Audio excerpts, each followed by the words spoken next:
It's a famous economy. It's a powerful economy. And you can see now with the huge amount of global powers jostling to host events. That tells you the whole story. So if you come back to Nigeria, you look at football economy, you realize that there is huge potential, but the economy isn't big. Because breaking down what does even the football economy mean into segments is the same. It's economics. You have labor, you have land, you have entrepreneurship, you have production. So, but putting it into a football model, you realize that the only surface that we have scratched in Nigeria, and FCT is the capital of Nigeria, and you'd realize that we just look at player transfer. That's it. But we don't look at the bigger picture. Broadcasting rights, sponsorship. Even though you take models like AfriInvest with Enugu Rangers, you can see the huge difference. What that kind of partnership. So that is just an example. But the FCT, unfortunately, you wouldn't be able to see much because they don't have a huge traditional team like Kano Pillars, like Enugu Rangers, that has history, culture, followership, fan base, But of course, Abuja, as the capital of Nigeria, has all it takes, all the ingredients to have a successful team. Like if you take, for example, the new private teams in Lagos, the influx into the MPFL, that difference of them being properly run and being properly managed, and those that are managing it have their eye on the ball and ensuring that player welfare conditions tip-top. You could see the difference. So in terms of FCT, I would say that there's a huge potential, but just in the aspect of player transfer. But even with that, you need huge investment in infrastructure. That is where it begins. Beyond infrastructure, huge investment in coaches, in all the other support staff, in terms of the massive labor that is needed to even run a football club. So it's a successful football club is a large corporation. So that's how I put it. All right. Yeah, all right. I would have loved you put it into numbers, but I know it's difficult, even in Nigeria as a whole, for us to quantify the, football economy. But in opening up a football economy, when you look at it at the FCT, how peculiar it is in terms of, being the capital city of Nigeria, where exactly do you think investors can look at next? You've talked about player transfer. I mean, maybe setting up clubs and all the likes of it. But exactly, I'm looking at the fact that the next big thing, which could be like an oil boom, could be infrastructural development when it comes to football in the FCT, because the money is there. I mean, I'm saying this due to my experience in the last few years. Everyone wants a place where they can train. They want a place where they can take their children to. But I look around, the facilities are not enough. So that takes us back to a deeper question as to, do we even have the knowledge, the understanding of what it takes? Because like you gave an example, every fan in Nigeria thinks that Nigerian players can play in Real Madrid, in Barcelona, in Manchester. You know better. I even had somebody laugh and say that I'm better than this Garnacho in Chelsea, and I'm like, what? So, but you forgive people, fans, armchair analysts. You pardon them because they really don't know. But you talked about numbers. I love talking about numbers because at the end of the day, that is what makes sense. The numbers don't lie, and they lead to any success in a company. The numbers come first. So take, for example, you see the golf. Let's give an example. Barcelona won La Liga and got 53 million euros. And Burnley got relegated, but they got 117 million euros. That is the gulf with the Premier League and the Spanish La Liga. And you're talking of the two biggest clubs in the world, Real Madrid and Barcelona. They're the most successful. Why? Because they have the best knowledge in marketing and sponsorship. And they have gone the furthest probably in Champions League wins. So their revenues are the largest and their valuation too is the biggest. You take Real Madrid, it's maybe probably valued at 6 billion euros. You look at their revenues, is over 1 billion euros. That's in match day, gate takings, sponsorship, and so on. So, but when you come to Nigeria, we don't so much have that data. We don't have it because the gate takings are not even properly documented. We don't even see it as a key revenue stream, as one of the key streams. We don't even see transfers as a key stream because they're government funded. We're getting funding from government. So that's why I talked about knowledge. We need to change the system, the knowledge system of who manages clubs, who fits where, so they understand.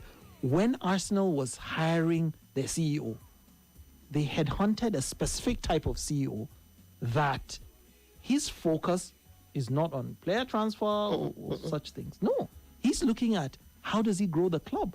Look at from when Stan Kroenke took over to now, to date, the valuation of the club, how it's grown. Exactly. So those are examples we can give.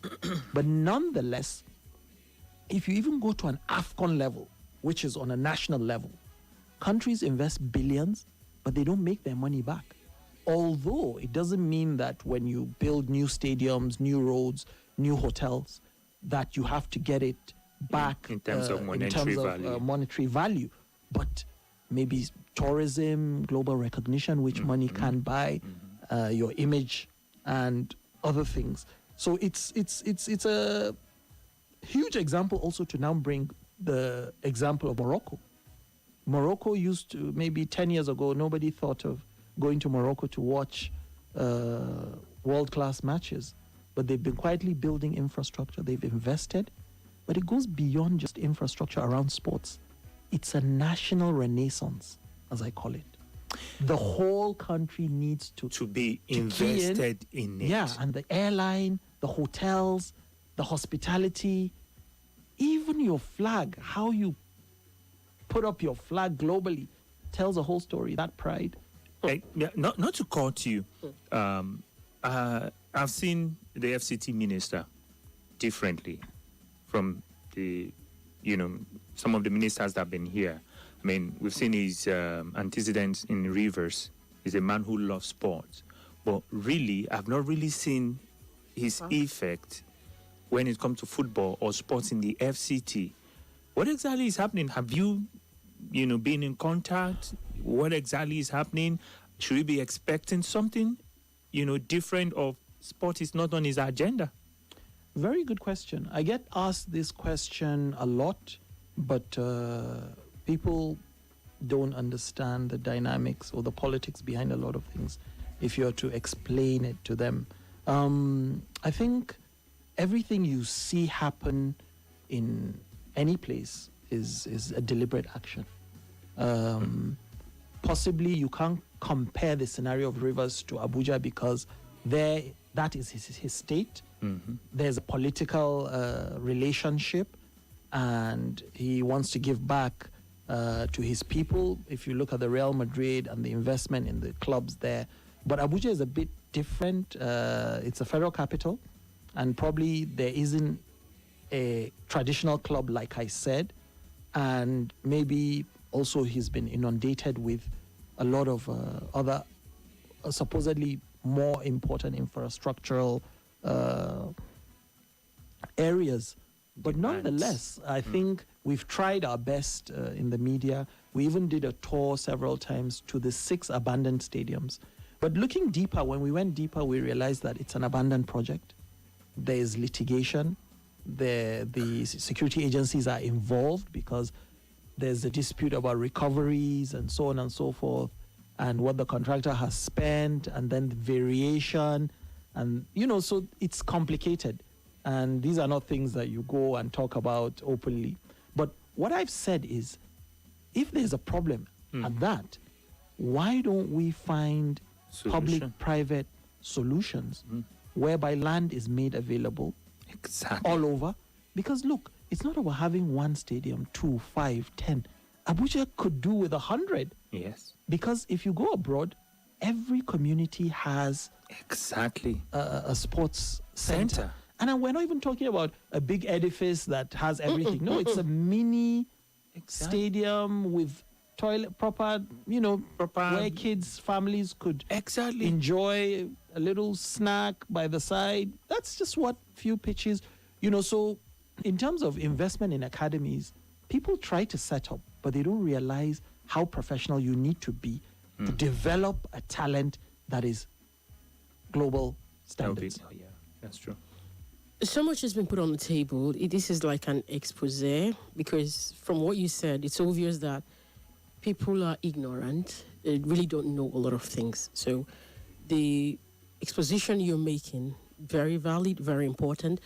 But how do we now breach? Because, I'm talking from the place of from your office, knowing all those things. How do we breach the gap so that we can get the right things really done? We already have the knowledge, but it's not on ground, especially in the FCT, from the position of your office. So, before you answer that, there are a lot of people listening right now that they might not even be on the level of, the explanation we're taking. They just want a chance to get their kids to play football and see if there could be a chance for them to, have a chance to play football eventually. Even if they don't play football, just learn the lessons from football. And when you hear FA, you think that's the grassroots, that's the grassroots level. So what needs to be done? Not what can be done. What needs to be done? So you see, it's an ecosystem and it's structural.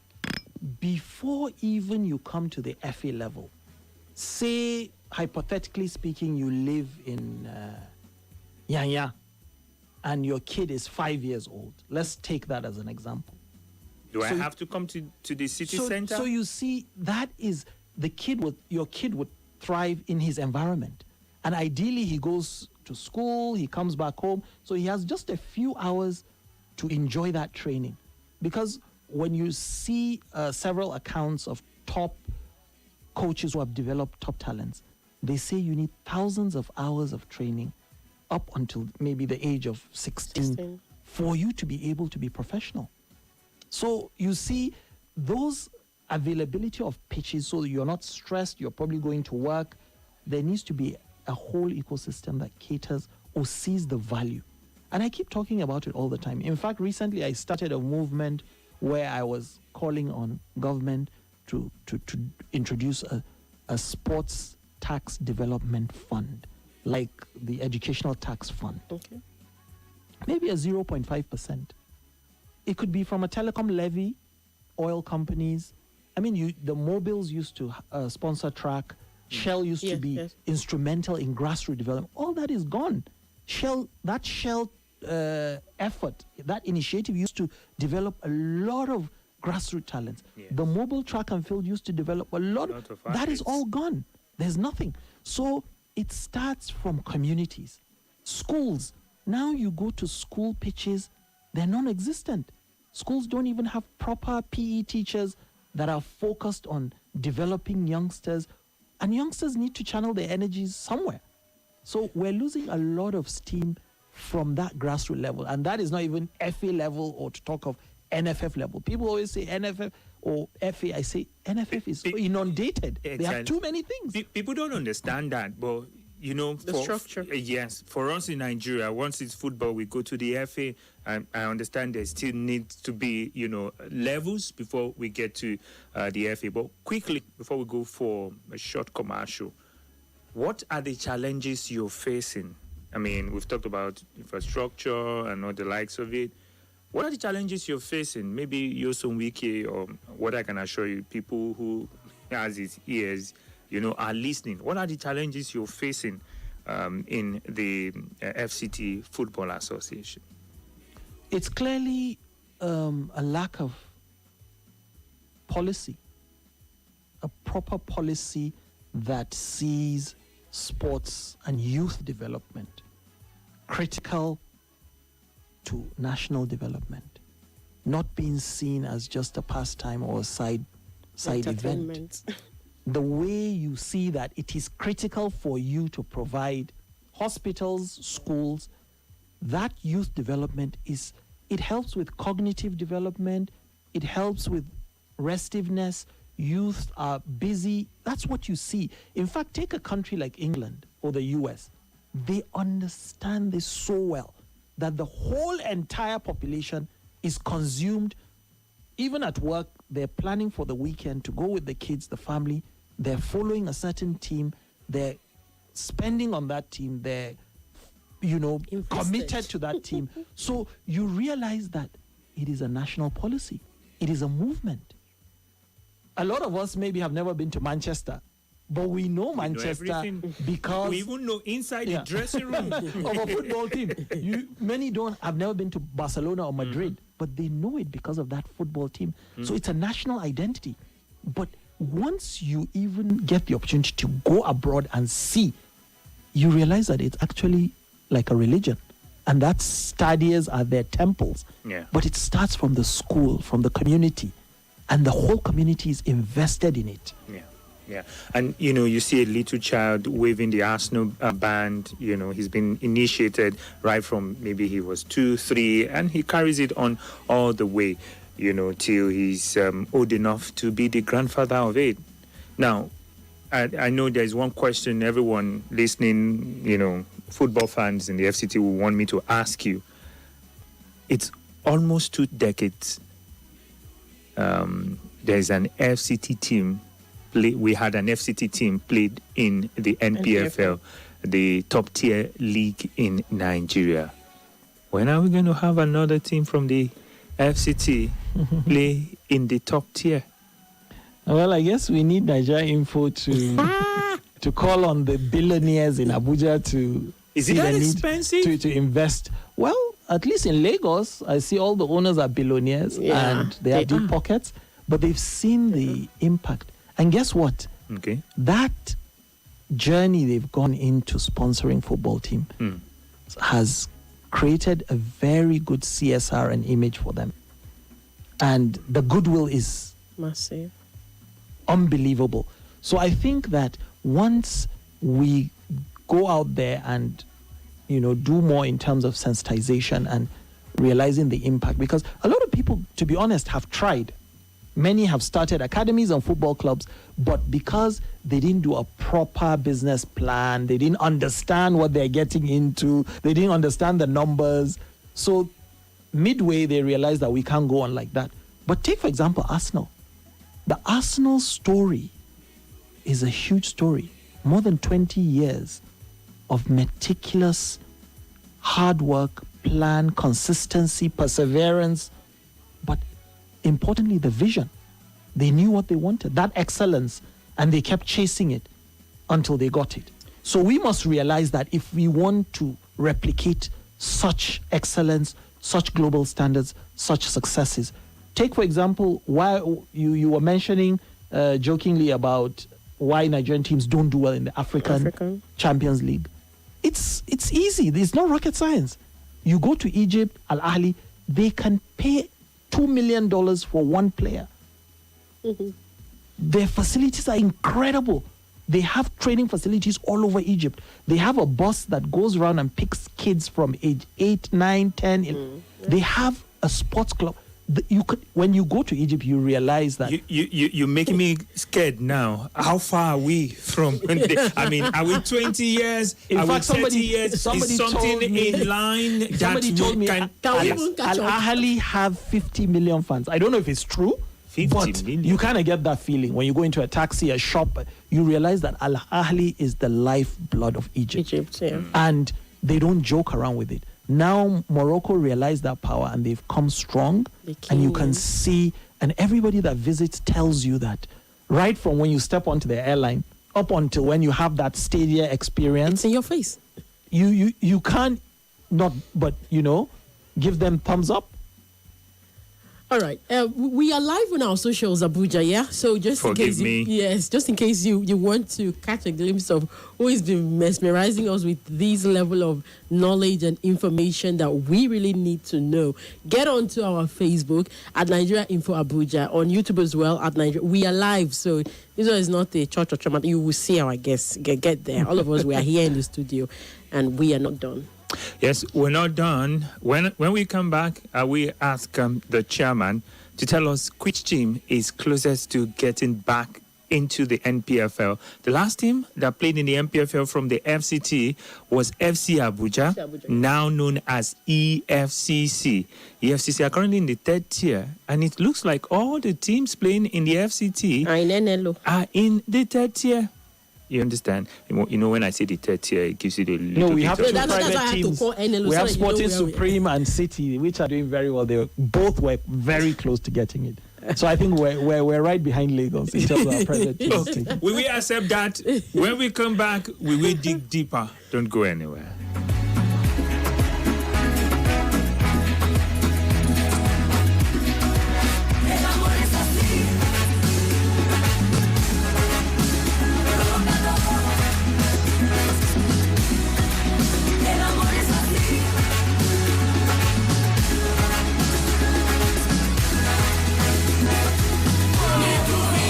Football Frenzy, bringing the game. Football Frenzy, bringing the game to you.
Audio Jungle.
Don't carry the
conversation. It's for you. Your voice does matter.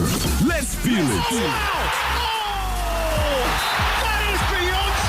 The excitement. I want Wale to be sacked. I've been taking 4 points from him in the last 3 seasons. The moments. From the beginning, he's not supposed to be a United coach from the beginning. Because how can you be a coach that he should be sacked? The action is on Football Frenzy with the A-Team. Their games in Old Trafford this season, I don't understand. It seems they are not doing well in that. So they should just apply to be playing all their games away. With the A-Team.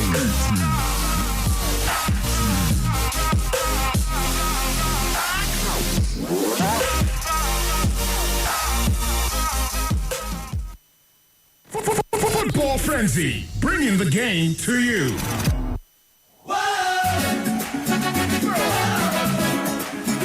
All right, Abuja is still Football Frenzy on your Let's Talk station, 95.1 Nigeria Info FM, right here in the nation's capital. Bumi, Kachi, Dogologo, and Alhaji Mouktar, Adam Mouktar, right here in the studio. We also have another guest who is also sharing the studio with us. Dr. Islan. Oh, doctor. Yeah. Okay. Doctor must be very tired from the work of the day. Okay. I'm not sure what club Doctor, what club do you support in Nigeria? Safe-Healers. But he lived in Enugu. Oh, he lived in Enugu? Yeah. He grew up in He Enugu. also as love well. Rangers. Oh, this is Okay, nice. congratulations. He still has family there. So. Yo, Oh, congratulations. cool. Congratulations. Rangers, I mean, that's a fantastic story what Amobi has been able to achieve in the last few years out there in Absolutely. with Enugu Rangers Quiet. and getting it done. He's a doer. Yeah, but how about the going to the continent, because that's the fear of Nigerians. Could there be something different coming from Rangers and Rivers? Definitely. They have serious-minded people behind them. You can see the results. I'm pretty sure Enugu Rangers would... it starts step by step. You might not get maybe to beat the big guys, but definitely the impression, the way you travel, the way you present yourself, the way you appear, the quality, the tactics... I everything, like that's how that you gradually. Yes, So it's not going to happen once. Maybe this time they are so good, playing at home. I told you now. Stop tensioning me. Come That is on. gradually. But Nigerians don't want gradually. We have to Nigerians learn. want success. Just like they want you to go to AFCON and win it. They want you to go to the World Cup and win it. The question they will probably be asking me, Bumi, why didn't you ask Alhaji Mouktar, when are we going to get a Premier League team in the FCT? Can you give that a timeline? Yes, I think possibly in the next 2 years we should. Even next year, I see Sporting Supreme. I see City FC. City are relegated now. City are relegated. Yes. But I think in the next 2 years we should be able to find a team that will cross the line, because 2 years? They're not short. yeah, no, it's not. We've even last year we've been fighting for it each year. EFCC at some EFCC fought point. for it. And then there is, So- I think Sporting Supreme too Yes, got to the Sporting too, playoffs. yeah, definitely. But it never happened. Well, how I wish, we could have an MPFL team in Abuja. And then the question would be, where would they play?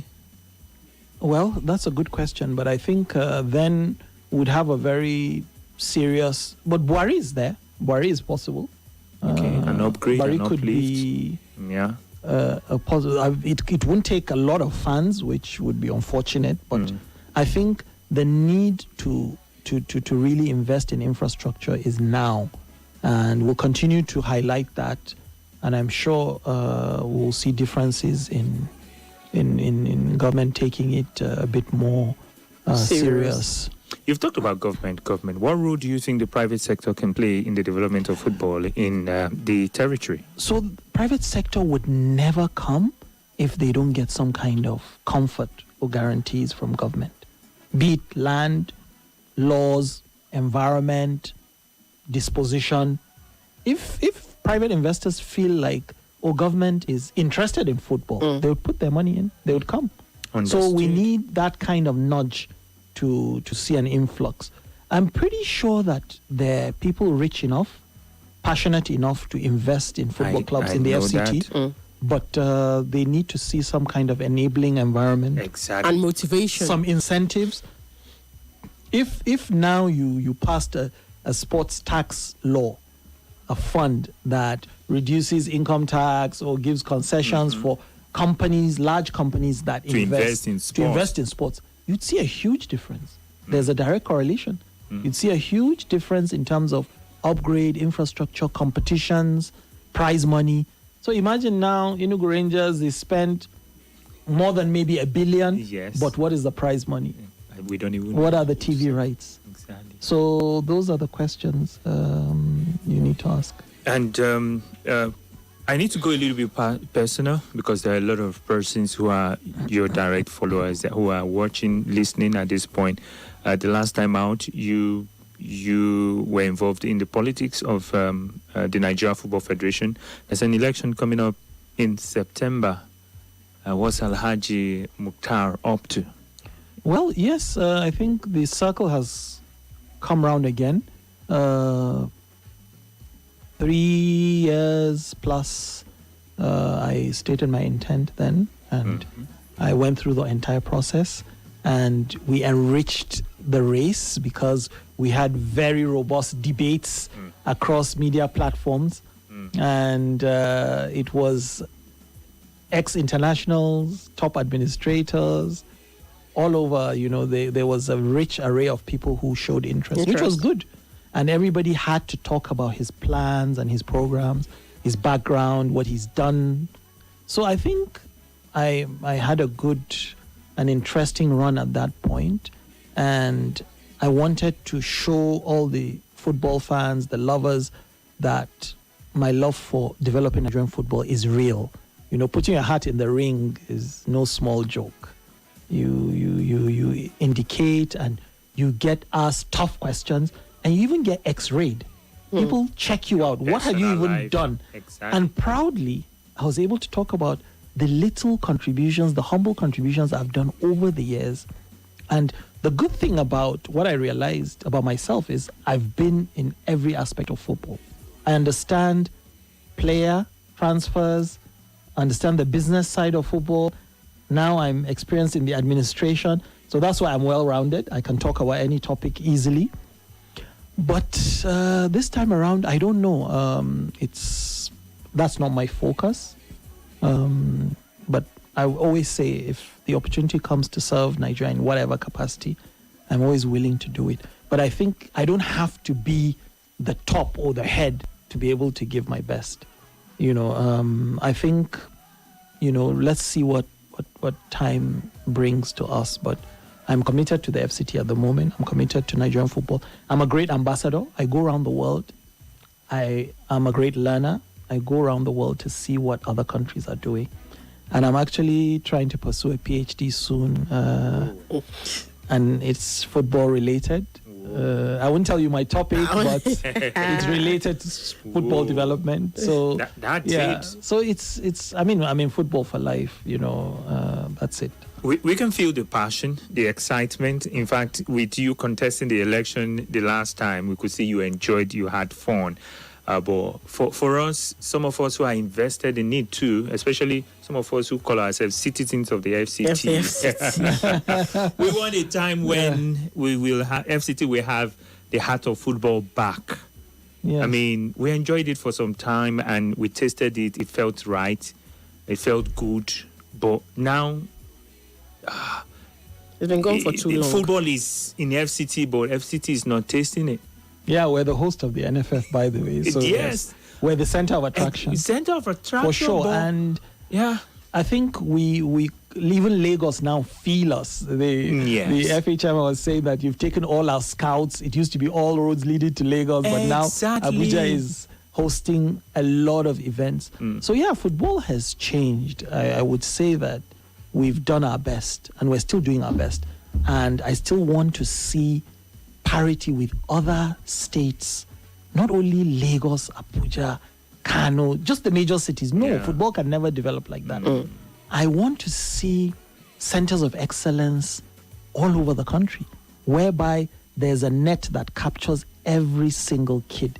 Whereby if I sit in Abuja, put on my database, I can see hundreds of thousands of kids in a certain age group, in a certain category, male and female, and then I can begin to harvest that data and pick players that could come to regional tryouts that will end up in national tryouts, not a system whereby there's chaos. It's open. If you don't have transport money, you cannot come from Calabar for trials in the under 17. But we've thrived. Sorry to cut you, but we've thrived in that chaos. We won 5 World Cups at the under 17 level. I mean, people talk about this chaos that it's not good, but I also see strength in it. Well, I would say that time changes, and the world has changed. The world has changed. It's like you saying that, a minnow team can win the Champions League. It's impossible. You have to have all the right. Impossible? Yeah, it's impossible. It's impossible. It's impossible. Completely impossible? Yeah, impossible. Yeah. I mean, even if you looked at Arsenal now, they're not considered favorites going into the final. And we're being realistic based on data and numbers, like you said. PSG is the favorite based on numbers and data. But Arsenal have come so close many times. They have top players. They've worked hard. So in essence, what I'm saying is, we can't leave anything to chance. Okay. We have to prepare the foundations. The foundations have to be right, and then we build up, and then we get success. But we're asking for things that don't make sense. Nigerians were very prayerful. We believe prayer can do everything, but at the end of the day, after some time, we realize that even with prayer, there has to be the hard work and the steps. All right. Let me ask you some few questions. We have Coach Eric Shell now in charge of the Super Eagles. The last World Cups, we failed to qualify. Are we on the right trajectory with the Malian, Franco-Malian? I've been a fan of Eric at the beginning. Why? Because I thought, I don't know him personally, but I think he's a perfect fit for us. He's European, but African as well, that mix. So he's not a pure European coach, because, to be honest, our conditions are not perfect. Then that's where you start having problems. When you don't provide the perfect condition that somebody is used to. Are you expecting? And you're asking him to give you results when you've not given him the right... now I understand when you say he's a perfect... Yes, so I feel that Eric is rugged. He knows the game. He's well trained. So, but of course, he's never coached in Nigeria. So he doesn't understand our biases, our thinking, our mentality. Our politics. So it's a bit different. He has a French background, but he's done the best he could so far, I think. But Eric cannot manufacture a rabbit out of a hat. In terms of magic. He can only work with the players that are available. And you can judge the success of a team going to the semi-finals of a World Cup by the quality of their youth structure, the teams. Morocco went to the semi-finals. We were there in Qatar live, but they had been planning it. They've been doing well. If you took statistics and numbers, the young players that are across top leagues playing and doing well, it told you that the future of their national team is secured. Yeah. Now Morocco comes and wins the Under-20 World Cup. That's like the holy grail that points to the success of the bigger teams. If you look at France, Argentina, Brazil, they dominated and they go on to win the World Cup as usual. Germany, they always do well. So now you see players like Musiala at 16, 17, they're ready. Lamine, they've even won the European Cup. So it's no more a case of, under 20 is a young player. No, he's ready-made. He's even had success. Lamine has won the league how many times now? So for us to be thinking that we're ready or we're on track or a miracle is going to happen, I don't think so. So invariably you're saying we should go back to youth football development. We should not expect any miracle. Definitely. That is going to be the yardstick that we can measure or benchmark and measure if we have a chance to compete with the best. Or not. So the next Africa Cup of Nations, you're not thinking So you Nigeria could see Senegal Senegal do well, and you can see the results. They win it easily. Yeah. They have a very strong system. Senegal are not richer than us, but they're more focused, they're more serious, they're more deliberate. And you can tell, even when you speak to people globally, they will tell you that you can't walk into Senegal and pick a young player easily. He's already, it's a process. He's already in a serious academy system that you can't walk in. But here, you can walk in, pick players and hope for the best, and then they go and they start doing well. But I've been talking about this issue that bothers me. We have players that they show glimpses and signs, but we haven't trained them. Sports nutrition, their diet, their sleep. Sleep now is a whole topic, I tell you, when you speak to top clubs. Yes. They put a device on you and measure your sleep. And even sleep is even broken down into different types of sleep. So, when we go on, we can talk about this forever. But what I'm saying is we need to even start to talk to our kids about financial literacy. You see a lot of our players, they come, they play, they get success, they get paid well, but they lose it. They come back, they're broke, there's no plan, there's no health, there's no security, there's no safety net. Their financial planning is poor, and they become broke, and then we begin to lament, and, it's when we lose them and then we start going to the burial and I crying. will say government abandoned them. Yeah, well, if we allow Alhaji Mouktar to continue speaking, we're probably going to hit the 12 o'clock hour and we'll never know. Midnight. Yeah. If our fans want it, we should do it. Well, we open the phone lines, guys, for some few minutes. Yeah. You have a chance to speak with the number one man when it comes to football in the FCT. He has appealed, he has pleaded, he has talked with the powers in the FCT. I mean, you can't underestimate the power of sport, the power of football. And I've been saying it on this show, we have not tapped into it even at all. I mean, Wike has done a good job with infrastructure and all the likes of it, but I would say it with sports, with football, is still at ground zero. And I am a sport person, I'm a football person, and that's how I'm going to rate him. Well, he can do whatever he wants in other sectors, but if he doesn't touch my sector, then he has done nothing in the FCT. You want the Honourable Minister to build a Real Madrid academy in FCT? He should Say touch it. He should touch it. Should touch it. 07009510000. You can also call 080-959-74869.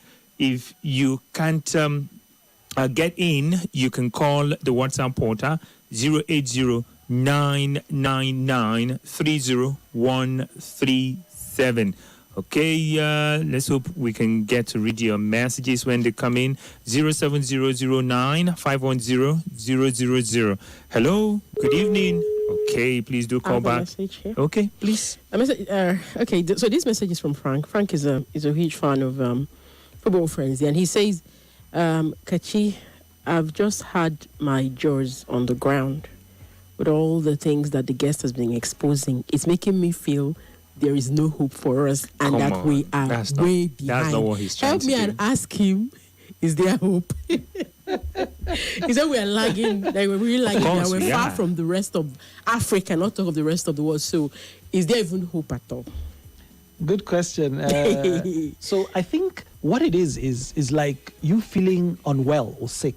Okay. Ideally, the first thing to do is to go for Check up.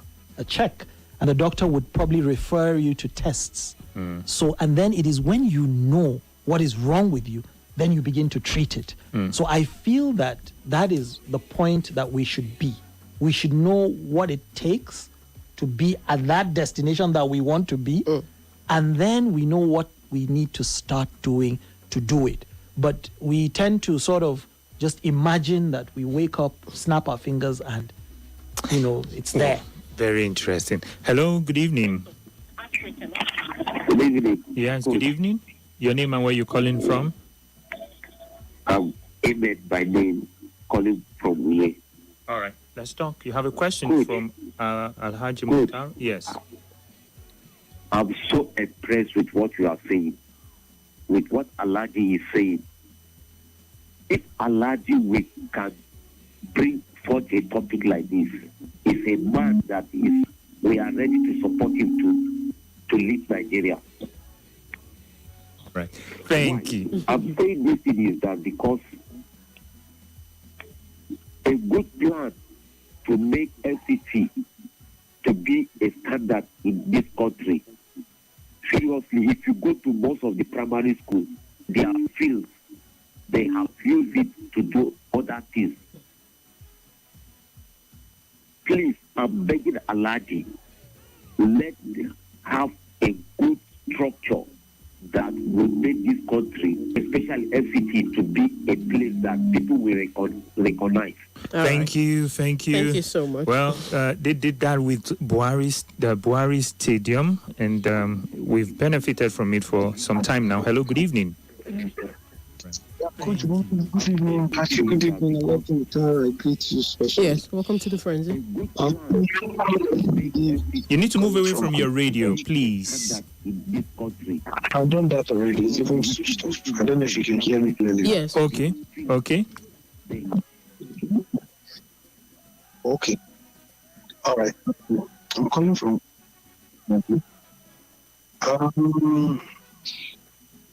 Our guest has spoken very well. Hope that is Unfortunately, yes, the line isn't in the best state. Can I squeeze in one more call or message, Kachi? Okay, say good evening, 18. Please, the FCC Minister has forgotten about sports in Abuja. And before he... Go on. Before he told us that he's a sports governor, but now he has lost his sporting touches. And this man representing him is speaking grammar, and he can give us skills of preference, anything they have done in 4 years. Don Pedro from Idu. Pedro, he's not from Nyosewike, by the way. At all. Yeah, no. Not at all. He's the chairman of the FCT Football Association. Yeah. Well, thank you very much, Alhaji Mouktar, for coming into the studio today. I always knew that whenever we get a chance to get into the studio, it's going to be an elite kind of conversation. And thank God we kept it at that level. And thank you very much for the lives you've touched, the players that have gained, a chance to affect their extended family through, you. I know a lot of them. I mean, they are still affecting, and you are still affecting. But don't forget the FCT. We need you. We need you to want to be what you should be, and the FCT will start flying again. And we are waiting. Thank you. When are you coming back? Well, it seems like Kachi has given you a permanent seat at the table. So I will be back more than usual. Thank you. Thank you very much. Thank you very much. Prince Will did not say anything right from beginning to the end. I noticed. Prince Will. Well, Prince Will, you have the mic for the next... A minute. I will just say, can use this opportunity to give his scorecard. Okay. His personal scorecard for himself. Yes, like in the FCT so far. Yeah. On a scale of what to what? 0 to 10? Like list. Okay. I think, to be honest, I would humbly say that I have exceeded the expectation. Even out of 10, I could give myself an 11 out of 10. Wow. Why do I say that? It's been transformational, to be honest. The hard work that we've put through to bring changes. The Gothia Cup you see people going to now, all the Lagos teams. I started that movement, bringing Bayern Munich here, the FCT League, Buhari Stadium. It had never been done before. A community project. This is not commercial.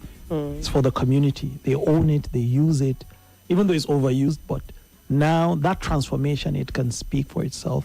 So I beat my chest, even on TV. The last time we stood election, I said I'm the best FE chairman in Nigeria, and nobody could doubt that. So I'm waiting for anybody to challenge me.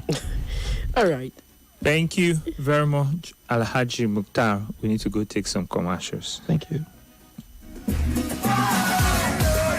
This Nigeria Information.